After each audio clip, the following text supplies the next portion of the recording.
इतिहास के पन्नों में एक वक्त ऐसा भी था जब भारत को सोने की चिड़िया कहा जाता था। ऐसे में भारत पर अंग्रेजों की बुरी नजर पड़ गई, जिसके परिणाम स्वरूप भारतीयों को ब्रिटिश शासकों के अधीन होकर गुलामी की जिंदगी जीने पर मजबूर होना पड़ा था। लेकिन क्या आपने कभी सोचा है कि अंग्रेज भारत कैसे आए थे और उन्होंने किस तरह पूरे देश पर सालों तक हुकूमत की? अगर नहीं तो आज की इस वीडियो में हम इतिहास के इन्हीं सवालों के जवाब जानने की कोशिश करेंगे। भारत कैसे आए थे अंग्रेज? भारत को भले ही सोने की चिड़िया कहा जाता था, लेकिन हमारे देश में सिर्फ सोना, चांदी और हीरे ही नहीं थे, बल्कि भारत एक कृषि प्रधान देश था और यहाँ कई प्रकार के खुशबूदार मसालों का उत्पादन किया जाता था। ऐसे में इन्हीं मसालों की महक अंग्रेजों को भारत तक खींच लाई थी। भारत में अंग्रेजों ने ईस्ट इंडिया कंपनी के जरिए अपने पैर पसारे थे, जिसकी नींव 31 दिसंबर 1600 में जॉन वॉट्स और थॉमस स्माइथ द्वारा रखी गई थी। इस कंपनी को ब्रिटेन से बाहर व्यापार करने के लिए बनाया गया था, क्योंकि उस दौर में ब्रिटेन में गृह युद्ध चल रहा था और वहां की अर्थव्यवस्था खेती पर निर्भर करती थी।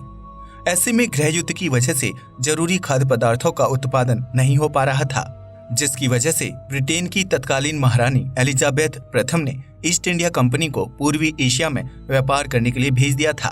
ब्रिटेन तक भारत की समृद्धि पहुंचाने वाला व्यक्ति एक घुमंतु व्यापारी रॉल्फ फिच था, जिसे हिंद महासागर, मेसोपोटामिया और फारस की खाड़ी में व्यापारिक यात्रा करने के दौरान भारत के बारे में पता चला था।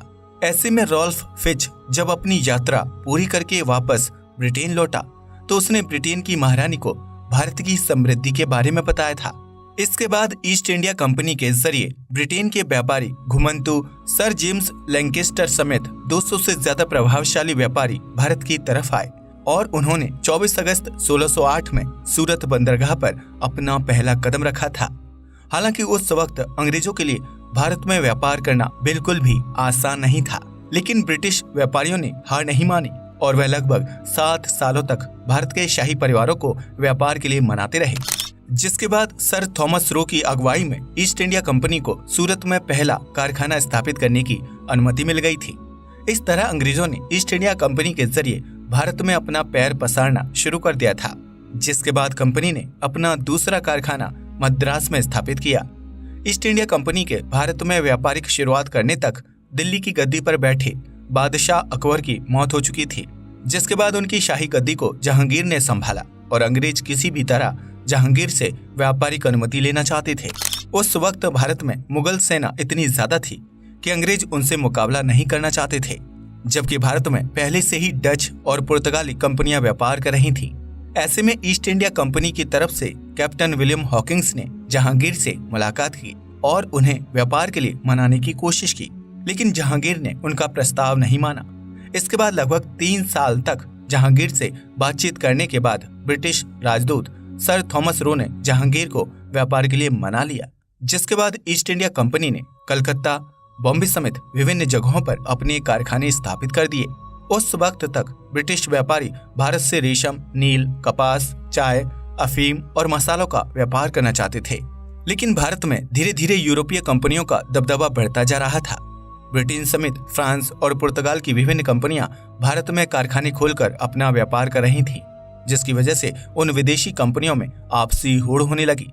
ऐसे में अंग्रेजों को समझ आ गया था कि अगर उन्होंने भारत में अपना दबदबा कायम नहीं किया तो किसी दूसरे देश की कंपनी भारत के मसाले और अन्य उत्पादों पर अपना अधिकार जमा लेगी। ऐसे में ब्रिटिश ईस्ट इंडिया कंपनी ने भारत में शाही परिवारों से अपने रिश्ते बेहतर बनाने पर ध्यान दिया, ताकि शाही परिवार उनके व्यापार में कोई बाधा उत्पन्न ना करे।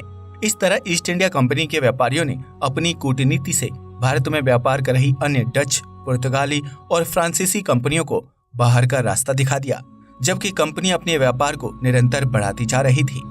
ऐसे में 1700 के दशक तक पहुंचते पहुंचते ईस्ट इंडिया कंपनी भारत में अपनी पकड़ मजबूत कर चुकी थी, जिसके बाद अंग्रेजों को एहसास हुआ कि वह भारत को अपने अधीन कर सकते हैं। भारत में पहले से ही सामाजिक, राजनीतिक और आर्थिक स्तर पर लोगों के बीच काफी मतभेद थे। उस वक्त जात पात और ऊंच नीच की भावना इतनी ज्यादा थी कि अंग्रेजों को शासन करने के लिए ज्यादा मेहनत करने की जरूरत नहीं पड़ी थी। अंग्रेजों ने भारतीयों के आपसी मतभेद का फायदा उठाते हुए फूट डालो और राज करो नीति का पालन किया, जिसके तहत उन्होंने कुछ भारतीयों और शाही सेना के लोगों को अपना खास और वफादार बना लिया था। इसके बाद सन 1750 के बाद अंग्रेजों ने ईस्ट इंडिया कंपनी के माध्यम से भारतीय राजनीति में हस्तक्षेप करना शुरू कर दिया था, जिसकी वजह से भारत के शाही परिवारों के हाथ से धीरे धीरे सत्ता जाने लगी थी। इसके बाद साल 1757 में ईस्ट इंडिया कंपनी ने रॉबर्ट क्लाइव के नेतृत्व में प्लासी की लड़ाई में बंगाल के नवाब सिराजुद्दौला को हरा दिया था, जिसके बाद भारत में ईस्ट इंडिया कंपनी एक शासक के रूप में उभरने लगी थी। सूरत, मद्रास, कलकत्ता और बॉम्बे जैसे शहरों में ईस्ट इंडिया कंपनी का दबदबा हो चुका था, जो देखते ही देखते पूरे देश में फैल गया। इन जगहों पर ईस्ट इंडिया कंपनी ने अपने कल्चर को भी बढ़ावा दिया, जिसकी वजह से बाजार बदलने लगे और अंग्रेजों का भारतीयों के प्रति रवैया भी बदलने लगा। जिन अंग्रेजों ने व्यापार करने के लिए भारत के शाही परिवारों से अनुमति मांगी थी, वही अंग्रेज अपनी मर्जी से भारत में कहीं पर नया कारखाना खोलकर अपना व्यापार शुरू कर रहे थे। अंग्रेज भारत पर इस तरह हावी हो गए थे कि वह बंगाल में भारतीयों से मजदूरों की तरह दिन रात काम करवाकर सस्ते दामों में सामान तैयार करवाते थे, जबकि उसी सामान को दूसरे देशों में ऊंचे दामों में बेचकर मुनाफा कमाते थे। भारतीय अपनी जमीन पर ही गुलामी भरी जिंदगी जीने के लिए मजबूर हो गए थे, जिन्हें 2 वक्त की रोटी भी नसीब नहीं हो पाती थी। वहीं दूसरी तरफ अंग्रेज भारत की जमीन पर उसी के लोगों को गुलाम बनाकर लगातार अमीर बनते जा रहे थे।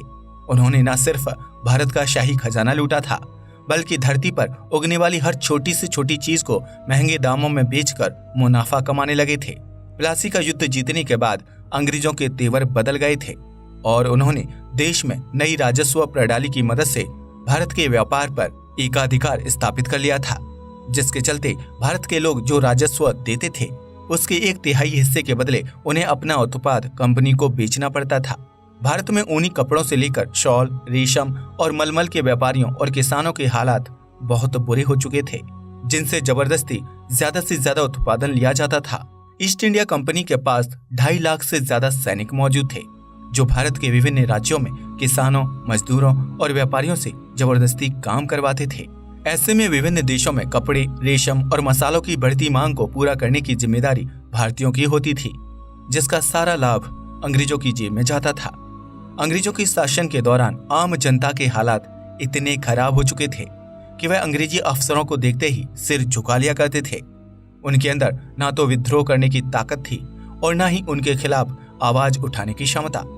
ऐसे में अंग्रेजों ने ईस्ट इंडिया कंपनी के जरिए भारत पर कई सालों तक राज किया, जो भारतीयों को लूट ले गए और खुद शाही जिंदगी व्यतीत कर रहे थे।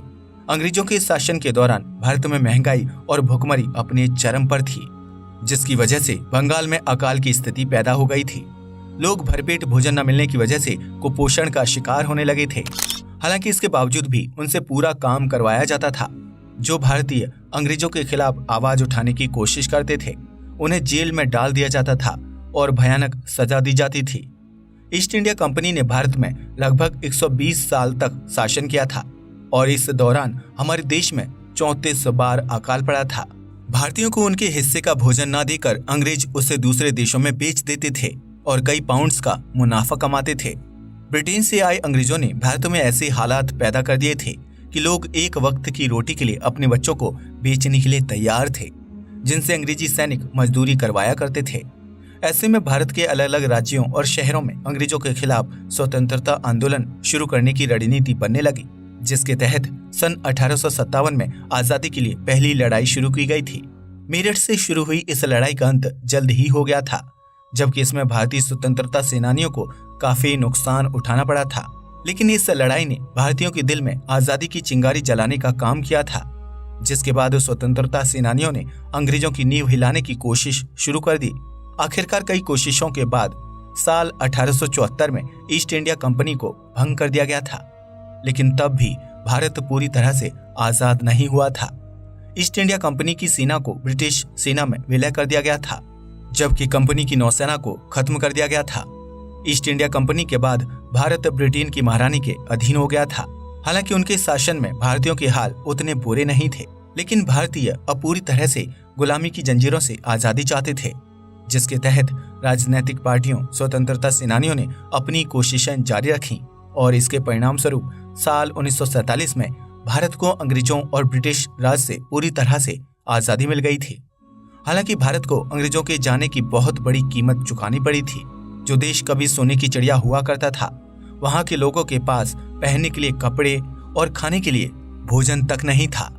अंग्रेज अपने साथ न जाने कितना सोना, चांदी, फसलें और कपड़े आदि लेकर गए थे, जिसकी वजह से भारत को अपने सामान्य हालातों में वापस लौटने में लंबा वक्त लग गया था।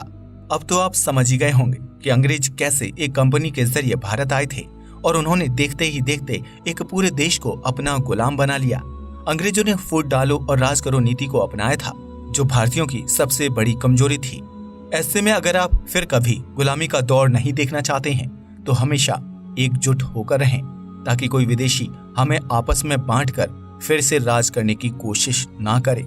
आज के लिए बस इतना ही। वीडियो पसंद आया हो तो इसे लाइक और शेयर करें, साथ ही चैनल को भी सब्सक्राइब करें। जय हिंद दोस्तों।